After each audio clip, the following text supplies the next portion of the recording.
بسم اللہ الرحمن الرحیم۔ السلام علیکم ناظرین، حاضر خدمت ہے آپ کا میزبان عبدالقدوس راولپنڈی اسلام آباد کی تازہ ترین اپڈیٹس کے ساتھ۔ ناظرین، ملک میں نئے عام انتخابات کی تیاریوں کے حوالے سے اندر کھاتے بڑے بڑے فیصلے ہونے کے بعد صدر آصف علی زرداری اور میاں محمد نواز شریف کے درمیان ہنگامی مشاورت خفیہ مشاورت کا سلسلہ جاری ہے اور صدر زرداری بار بار دورے کر رہے ہیں۔ یہ کیا معاملہ ہے؟ آج اس پر تفصیل سے بات کریں گے کہ یہ اچانک بھگدڑ کیوں مچ گئی ہے۔ وفاقی کے بعد پنجاب کابینہ میں بھی توسیع ہونے جا رہی ہے۔ اب جبکہ یہ پورا سیٹ اپ چند ماہ بعد لپیٹا جانے والا ہے تو پھر تھوک کے حساب سے نئے وزیر کیوں بھرتی کیے جا رہے ہیں اور وہ کس کی پسند ہیں؟ آج اس پر بھی بات ہوگی۔ ناظرین، پچھلی ویڈیو میں ہم نے خبر بریک کی تھی، ہمارے خطے کے جو معاملات ہیں ان میں ترکی اور سعودی عرب کو اہم کردار دیا گیا ہے۔ اس حوالے سے تازہ ترین خبر یہ آئی ہے کہ پاکستان میں ایک وسیع البنیاد نئے جمہوری سیٹ اپ کی تشکیل کے لیے ایک طاقتور عبوری حکومت سعودی سرپرستی میں قائم ہونے جا رہی ہے اور سابق army chief general Raheel Sharif کا نام ایک طاقتور نگران وزیر اعظم کے طور پر آ رہا ہے۔ اس حوالے سے بڑی خبر یہ ہے کہ ان کے نام کے حوالے سے اب حتمی فیصلہ کر لیا گیا ہے، اور یہ ان کا نام کیوں ہے اس حوالے سے زیر غور، اور اس میں خبر کی یہ ہے کہ اطلاعات یہ بھی ہیں کہ یہ نگران حکومت 1 سال کے لیے قائم کی جائے گی۔ نگران حکومت کی جو مدت ہے وہ 1 سال کیوں تجویز کی گئی ہے، اور اس سے مسلم لیگ نون اور پیپلز پارٹی کو کیا پریشانی لاحق ہو گئی ہے کہ اس کے لیے جو نام حتمی فیصلہ راحیل شریف کا سعودی سرپرستی میں جو نام لیا گیا ہے، فائنل ہوا ہے، اس پر انہیں کیا پریشانی ہے، یہ بھی اندر کی خبر آج ہم آپ کے ساتھ شیئر کریں گے۔ پی ٹی آئی کے اندر جو مالی بحران ہے اس کے حوالے سے آج ایک تشویشناک خبر انگریزی اخبار ڈان میں شائع ہوئی ہے ناظرین، جس میں انکشاف کیا گیا ہے کہ اکاؤنٹس، میڈیا اور انتظامی شعبے کے کچھ 2-2.5 درجن ملازمین کی تنخواہوں کو 50% کٹ لگایا جا رہا ہے، اور بقایا جات کی ادائیگی بھی، ان کی تنخواہوں کے جو بقایا جات ہیں ان کی ادائیگی بھی مسئلہ بنی ہوئی ہے۔ اس بحران میں ناظرین پی ٹی آئی کے ارکان اسمبلی اور ٹکٹ ہولڈرز کی کنجوسی اور بے وفائی کا کیا معاملہ ہے، اس پر بھی بات کریں گے۔ پی ٹی آئی وکلا پر کیس خراب کرنے کے حوالے سے الزامات تو سامنے آتے رہے ہیں ماضی میں بھی۔ آج یہ بڑا انکشاف ہوا ہے کہ سپریم کورٹ میں سانحہ 9 مئی پر جوڈیشل کمیشن بنانے کے حوالے سے جو کیس زیر سماعت ہے اور جس کا بار بار ذکر عمران خان بھی کرتے ہیں، اس میں وکلا نے پی ٹی آئی کارکنوں کی شہادتوں کے حوالے سے ایک کاغذ بھی شامل نہیں کیا۔ ناظرین، 26ویں آئینی ترمیم کے موقع پر پارٹی پالیسی کی خلاف ورزی کے الزام میں پی ٹی آئی سے فارغ کیے گئے ارکان قومی اسمبلی پر مشتمل فارورڈ بلاک تشکیل دے کر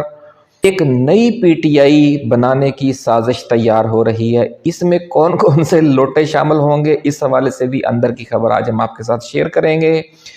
ویڈیو کی تفصیل میں جانے سے پہلے ناظرین ہم اپنے نئے آنے والے دوستوں کو یاد دلائیں گے کہ یہ چینل آپ کا اپنا ہے، اس لیے آپ اسے سبسکرائب کر کے گھنٹی کا نشان ضرور دبا دیں تاکہ ہماری نئی آنے والی ایسی ہی ایکسکلوسیو اور ریسرچ بیسڈ ویڈیوز آپ کو بر وقت ملتی رہیں اور کوئی اہم ویڈیو آپ کی نظروں میں آنے سے رہ نہ جائے۔ اب خان جیل میں ہے اور پارٹی کی جو باقی قیادت ہے وہ بھی یا جیلوں میں ہے یا روپوش ہے، سارا جو معاملہ ہے وہ پی ٹی آئی کے وکلا کے پاس ہے۔ پارٹی کی قیادت بھی وہی کر رہے ہیں اور پارٹی کے انتظامی اور مالی معاملات کو بھی وہی دیکھ رہے ہیں، اور یہی وکلا ہیں جو اپنی فیسیں تو بڑی بھاری تعداد میں لیتے ہیں، لیکن اب ان کے حوالے سے یہ خبر آئی ہے کہ جو پی ٹی آئی سیکریٹریٹس ہیں لاہور اور اسلام آباد کے، ان کے ملازمین کی تنخواہوں میں پچھلی تاریخوں سے یعنی نومبر سے 50% کٹوتی کرنے کی تجویز ہے، جس پر جو ملازمین ہیں پی ٹی آئی کے ان میں بے چینی ہے۔ وجہ اس کی کیا ہے کہ فنڈز کی کمی ہے۔ فنڈز کیوں کم ہیں؟ وکلا کی جو فیسیں ہیں وہ بہت زیادہ ہیں، مقدمات کے اخراجات ہیں وہ بہت زیادہ ہیں، بالکل اس میں کوئی شک نہیں ہے۔ حکومت کی انتقامی کارروائیاں ہیں کہ جو لوگ حکومت کو پتہ چل جائے کہ یہ پی ٹی آئی کو فنڈ کرتا ہے یا پی ٹی آئی کو کسی طریقے سے سپورٹ کرتا ہے تو پھر اس کے خلاف حکومت کے جو ادارے ہیں وہ متحرک ہو جاتے ہیں۔ اس لیے جو بڑی بڑی شخصیات ہیں وہ پی ٹی آئی کو آن دا ریکارڈ فنڈز فراہم کرنے سے اب ہچکچا رہی ہیں خاصے عرصے سے۔ اس لیے مختلف وجوہات ہیں۔ جو پی ٹی آئی کے ارکان پارلیمنٹ ہیں ناظرین، دلچسپ صورتحال آپ دیکھیں کہ انہوں نے نون لیگ اور پیپلز پارٹی کے ارکان پارلیمنٹ کے ساتھ مل کر پنجاب اور مرکز میں یعنی وفاقی جو ایوان ہے قومی اسمبلی اور پنجاب اسمبلی، وہاں پر اپنی تنخواہیں جو ہیں وہ 1.5-2 لاکھ سے بڑھا کر 8-9 لاکھ تک لے گئے ہیں وہ اپنی تنخواہیں۔ لیکن ورکرز کو کہا جا رہا ہے کہ اتنی مہنگائی بڑھ رہی ہے کہ ان کی تنخواہیں بڑھانے کی بجائے الٹا ان پر 50% کٹوتی کی جا رہی ہے، یعنی وہ آدھی کر رہے ہیں۔ اور یہ وہ ورکر ہیں ناظرین جو پچھلے کچھ عرصے کے دوران دفاتر پر چھاپوں کے دوران جیلوں میں بھی گئے، اور ان کی تنخواہیں جو ہیں وہ کتنی ہیں، ان کی تو لاکھوں میں ہے نا۔ تو یہ جو ورکرز ہیں ان کی تنخواہیں ہیں 35,000 روپے سے لے کر 2 لاکھ روپے تک، یعنی کوئی بہت زیادہ تنخواہیں بھی نہیں لے رہے، یہ عام ورکرز ہیں۔ اور ان کی جو کل تعداد ہے وہ 25 سے 28 ہے۔ تو شعبہ اکاؤنٹ سے بھی تعلق ہے ان ورکرز کا، میڈیا ونگ سے بھی تعلق ہے، اور انتظامی دفتر سے بھی ان کا تعلق ہے، اور اسی قسم کی یہ 3 طرح کی یہ مختلف خدمات وہاں پر انجام دیتے ہیں۔ تو ناظرین یہ 2 جو ورکرز ہیں، 2 سیکٹریٹ ہیں پی ٹی آئی کے، اور زیادہ سیکٹریٹ ہیں بھی نہیں۔ ایک اسلام آباد میں ہے اور دوسرا لاہور میں ہے، جس کے جو مجموعی اخراجات ہیں وہ 40 لاکھ روپے ماہانہ ہے، یعنی کوئی بہت بڑی فگر بھی نہیں ہے۔ پچھلے سال جب چھاپے پڑے ناظرین تو ملازمین جیلوں میں چلے گئے یہی،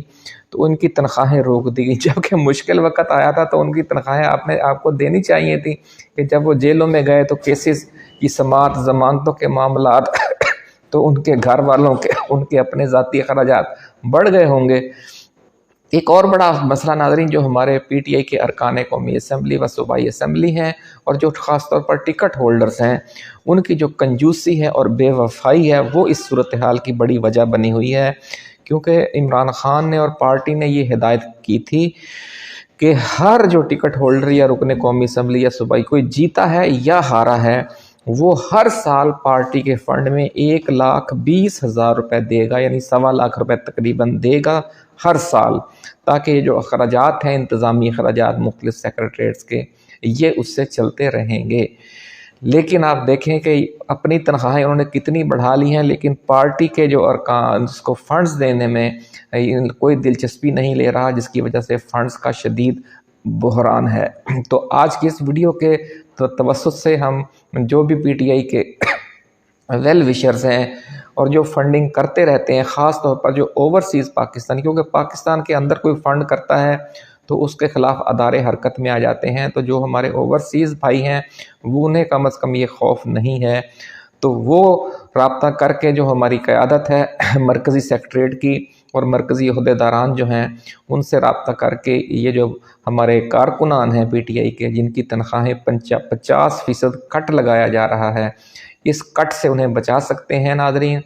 تو ہم دعا گو ہیں کہ جو بھی لوگ اوورسیز پاکستانی ہیں یا پاکستان کے اندر سے ہیں، خاص طور پر ارکان پارلیمنٹ سے بھی ہم کہیں گے کہ یہ جو کارکنان ہیں یہ آپ ہی کا کام کر رہے ہوتے ہیں، تو آپ اپنے جو بقایا جات ہیں پارٹی کے حوالے سے بلکہ اس سے زیادہ دیں۔ 1.25 لاکھ تو آپ لوگوں کے لیے سب کروڑ پتی ارب پتی لوگ ہیں جو پی ٹی آئی کے ارکان قومی و صوبائی اسمبلی یا ٹکٹ ہولڈر ہیں، تو کیا اپنے سیکٹریٹ 2 سیکٹریٹ کا نظام نہیں آپ لوگ چلا سکتے؟ اتنے بڑے بڑے آپ ادارے چلا رہے ہیں۔ تو اس لیے یہ آواز ہم نے پہنچانا آپ تک ضروری سمجھا۔ آپ بھی ناظرین اپنے تاثرات جو اس ویڈیو پر دیں اور لوگ اس ویڈیو کو شیئر کریں، تاکہ یہ جو پیغام ہے ہمارے جو بھائی ہیں، ہمارے جو 25 سے 28 زیادہ لوگ بھی نہیں ہیں، اور 40 لاکھ روپے ماہانہ کیا فگر ہے، یہ اگر یہ بھی پوری نہیں ہو رہی ان سے، بڑی افسوسناک صورتحال ہے ناظرین۔ جو لوٹے ارکان اسمبلی تھے 26ویں آئینی ترمیم کی منظوری کے وقت، وہ حکومت و اسٹیبلشمنٹ کے ساتھ اس وقت بھی رابطے میں تھے، اور اب وہ سب مل کر عید کے بعد پی ٹی آئی میں ایک فارورڈ بلاک بنانے جا رہے ہیں، ایسا کہنا ہے ذرائع کا۔ اور یہ بھی کہا ہے اس ذرائع نے کہ یہ جو ریاض فتیانہ ہیں وہ اس فارورڈ بلاک کی سربراہی کر سکتے ہیں، اور یہ صرف فارورڈ بلاک نہیں ہوگا بلکہ ایک نئی پی ٹی آئی کھڑی کی جائے گی، جس طرح ماضی میں آپ نے دیکھا ہوگا کہ پرویز خٹک کے اس قیادت میں اور جہانگیر ترین اور علیم خان کی قیادت میں 2 نئی پی ٹی آئی کھڑی کی گئی تھی، ایک تحریک استحکام پاکستان کے نام پر اور ایک پی ٹی آئی پارلیمنٹیرینز کے نام پر۔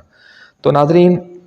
اب یہ سلسلہ اب شروع ہو گیا ہے کہ پی ٹی آئی میں اختلافات ہیں، پی ٹی آئی کا ایک نیا دھڑا بن رہا ہے۔ بھائی جو پچھلے 2 دھڑوں نے پی ٹی آئی کو تقسیم کر لیا، وہ اب یہ تیسرا دھڑا بھی آ کر تقسیم کر کے دیکھ لے، تو 5% لوگ بھی پی ٹی آئی کے ورکرز یا کارکن یا ووٹرز اس ایسے کسی نئے دھڑے کے ساتھ نہیں جاتے۔ تو اگر یہ چلے جائے گا، ایک نیا دھڑا لوٹوں کا بن بھی جائے گا، تو ان کو کچھ بھی فرق پی ٹی آئی کو نہیں پڑنے والا۔ اور ساتھ یہ پروپیگنڈا بھی اب شروع کر دیا گیا ہے کہ جو پرویز الہی اور شاہ محمود قریشی بھی پھر اگلے مرحلے میں اس گیم میں شامل ہو جائیں گے۔ لاہور سے ایک خاتون سینیٹر ہیں، وہ بھی اس میں شامل ہوں گی۔ 2 ایم این اے جنوبی پنجاب سے ہیں، 2 کے پی کے سے ہیں۔ ابتدا میں 12 لیڈر ہوں گے بڑے، جن میں ارکان قومی اسمبلی و صوبائی اسمبلی بھی شامل ہوں گے، اور پھر جو فارورڈ بلاک بنائیں گے، اور اگلے مرحلے میں پھر یہ تعداد 36 سے 40 ہو جائے گی۔ یہ سارے شیخ چلی والے پروجیکٹس ہیں، اس حوالے سے سینہ گزر چلائی جا رہی ہیں، لیکن حقیقت یہ ہے کہ معاملات بالکل دوسری طرف جا رہے ہیں۔ یہ تو پی ٹی آئی کو توڑنا چاہتے ہیں، ان کی اپنی حکومتیں ٹوٹنے والی ہیں، جس طرح ہم آپ کو کافی تفصیل پچھلی ویڈیوز میں بھی دے چکے ہیں۔ ابھی بھی ہم آگے اسی طرف چلتے ہیں کہ عید کے بعد موجودہ سیٹ اپ کا ہی بوریا بستر لپیٹنے کی تیاری ہو رہی ہے، اور ترکی کے صدر رجب طیب اردوغان اور چین کے صدر شی جن پنگ کے ذریعے وزیر اعظم شہباز شریف اور صدر زرداری کو اس حوالے سے سن بھی مل چکی ہے۔ اس لیے صدر زرداری اس حوالے سے صلاح مشوروں کے لیے رات کے اندھیرے میں جاتی عمرہ کا طواف کر رہے ہیں۔ بڑی خبر ناظرین ہم آپ کے ساتھ شیئر کر رہے ہیں کہ صدر زرداری رات کے اندھیرے میں جاتی عمرہ کا طواف کرتے پائے گئے ہیں، اور ذرائع کا کہنا ہے کہ لاہور میں کچھ سرکاری و نجی مصروفیات کا بہانہ بنا کر وہ چند روز پہلے بھی 3 دن کے لیے صوبائی دارالحکومت میں مقیم رہے، اور رات کو جاتی عمرہ کا چکر لگا کر اگلے عام انتخابات اور اس سے پہلے عبوری نگران حکومت کے معاملات کے حوالے سے صلاح مشورے کرتے رہے۔ ناظرین کل بروز جمعرات 27 فروری کو وہ ایک بار پھر رات کے ٹائم لاہور پہنچے، اور ذرائع کا یہ کہنا ہے کہ انہوں نے جمعرات اور جمعہ کی درمیانی شب ایک بار پھر نواز شریف کے ساتھ صلاح مشوروں میں گزاری۔ ناظرین ذرائع کا کہنا ہے کہ وہ جب سے چین کا دورہ کر کے آئے ہیں انہیں ایک پل بھی قرار نہیں، کیونکہ اسی دورے کے دوران انہیں سن مل چکی ہے کہ صدر پیوٹن اور صدر ٹرمپ کے درمیان دنیا کے جن ممالک میں تبدیلیوں کے حوالے سے اتفاق رائے ہو چکا ہے ان میں پاکستان بھی شامل ہے۔ ناظرین ذرائع کا کہنا ہے کہ نواز شریف اور زرداری دونوں اس حوالے سے بھی تشویش کا شکار ہیں کہ نگران حکومت کی سربراہی کے لیے سابق army chief general Raheel Sharif کا نام کیوں آ رہا ہے۔ دونوں رہنماؤں کا یہ پرانا خیال ہے ناظرین کہ 2014 میں نون لیگ اور پیپلز پارٹی پر مشتمل سیٹ اپ کے خلاف عمران خان اور طاہر القادری نے جو دھرنا دیا تھا، اس کے پیچھے بھی اصل میں جنرل راحیل شریف کی قیادت میں خود پاکستانی اسٹیبلشمنٹ ہی کار فرما تھی، اور یہ تاثر کسی حد تک درست بھی ہے کیونکہ یہ بڑا شور ان دنوں میں بھی مچا تھا۔ ناظرین اس لیے یہ دونوں لیڈر سمجھتے ہیں کہ جس نگران حکومت کی سربراہی جنرل راحیل شریف کے پاس ہوگی وہ اس کو اپنے حق میں دھاندلی کروانے کے لیے استعمال نہیں کر سکیں گے جو ان کا وتیرہ ہے۔ صدر زرداری کی سیاست کا تو ماڈل ہی ناظرین پولیس، انتظامیہ اور وڈیروں کی ملی بھگت سے دھونس دھاندلی کے ذریعے الیکشن جیتنا ہے۔ اس لیے وہ سمجھتے ہیں کہ اگر راحیل شریف نگران وزیر اعظم ہوئے تو سندھ میں پولیس اور انتظامیہ کو وہ اپنے مقاصد کے لیے استعمال نہیں کر سکیں گے، اور اگر اس بار پھر جو تبدیلی ہے وہ سندھ میں بھی آ جائے گی۔ نواز شریف تو ناظرین خود زرداری سے بھی زیادہ راحیل شریف کے نام سے خوف کھاتے ہیں، اس لیے نگران وزیر اعظم کے حوالے سے ان کی تشویش زرداری سے بھی زیادہ ہے۔ اب دیکھنا یہ ہے کہ عید کے بعد جب موجودہ سیٹ اپ کے خاتمے اور 1 سال کے لیے عبوری حکومت کے قیام کا معاملہ زیر غور آئے گا تو نون لیگ اور پیپلز پارٹی پھر اپنے پتے کیسے کھیلتی ہیں۔ ناظرین چند روز پہلے وفاقی کابینہ میں توسیع کی گئی ہے اور اب پنجاب کابینہ میں 10 نئے وزراء شامل کیے جا رہے ہیں۔ یہ نواز شریف کی ناراضگی دور کرنے کی مہم کے ساتھ ساتھ اگلے عام انتخابات کے لیے مختلف سیاسی لوگوں کو نوازنے کی پالیسی کا حصہ ہے۔ موجودہ حکومتوں کے قیام کے وقت آپ کو یاد ہوگا ناظرین کہ نواز شریف کی خواہش پر رکھے گئے وزراء کی تعداد بہت محدود تھی، اور جو رکھے بھی گئے تھے ان کو ان کی مرضی کے محکمے نہیں دیے گئے تھے، اور جس میں سب سے بڑی مثال اسحاق ڈار کی تھی کہ جب وزارت خزانہ کا ان کا تجربہ تھا ان کو وزیر خارجہ بنا دیا گیا تھا۔ تو ناظرین اس وجہ سے وہ پورا سال ناراض ہو کر کبھی مری میں مقیم رہے اور کبھی جاتی عمرہ میں خود ساختہ روپوشی کی زندگی انہوں نے گزاری ہے پچھلا سال۔ اب ان کے جو نامزد لیڈرز ہیں انہیں وفاقی اور صوبائی کابینہ میں لایا گیا ہے اور لایا جا رہا ہے، تو انہوں نے اپنی ناراضگی ختم کر کے سیاسی سرگرمیاں دوبارہ شروع کر دی ہیں۔ ناظرین جنرل راحیل شریف کی سرکردگی میں 1 سال کے لیے طاقتور عبوری نگران حکومت کے قیام کی تجویز اس لیے زیر غور ہے تاکہ ملک کے ان علاقوں میں جہاں دہشت گردی کا دورہ ہے امن لا کر حقیقی معنوں میں وسیع البنیاد جمہوری سیٹ اپ کے لیے مناسب ماحول پیدا کیا جائے۔ ذرائع کا دعویٰ ہے ناظرین کہ اس 1 برس کے دوران زیادہ تر جو ناراض عسکری گروہ ہیں وہ اپنی جدوجہد ترک کر کے قومی دھارے میں شامل ہو جائیں گے، لیکن خدشہ یہ ہے کہ بھارت کے اشارے پر سرگرم چند گنتی کے گروپ اور خاص طور پر جو داعش خراسان کے لوگ ہیں وہ راہ راست پر نہیں آئیں گے، اس لیے ان کے خاتمے کے لیے اس 1 سال کے دوران سخت ترین آپریشن بھی کرنا پڑ سکتا ہے۔ اسی لیے عبوری حکومت کا جو دورانیہ ہے وہ 1 برس تجویز کیا گیا ہے، ایسا کہنا ہے ذرائع کا۔ ناظرین اب دیکھنا یہ ہے کہ جو موجودہ سیٹ اپ کے خاتمے اور نئے عبوری سیٹ اپ کی تشکیل کے لیے فیصلہ کن ایکٹیویٹی ہے وہ عید سے پہلے ہی شروع ہو جاتی ہے یا پھر عید کے بعد پہلے احتجاجی تحریک چلتی ہے اور پھر عبوری سیٹ اپ بنتا ہے۔ اس حوالے سے صورتحال واضح نہیں ہے، جو بھی اپڈیٹس ہوں گی وہ لے کر ہم حاضر ہوں گے۔ اپنا خیال رکھیے گا۔ اللہ حافظ۔ پاکستان زندہ باد۔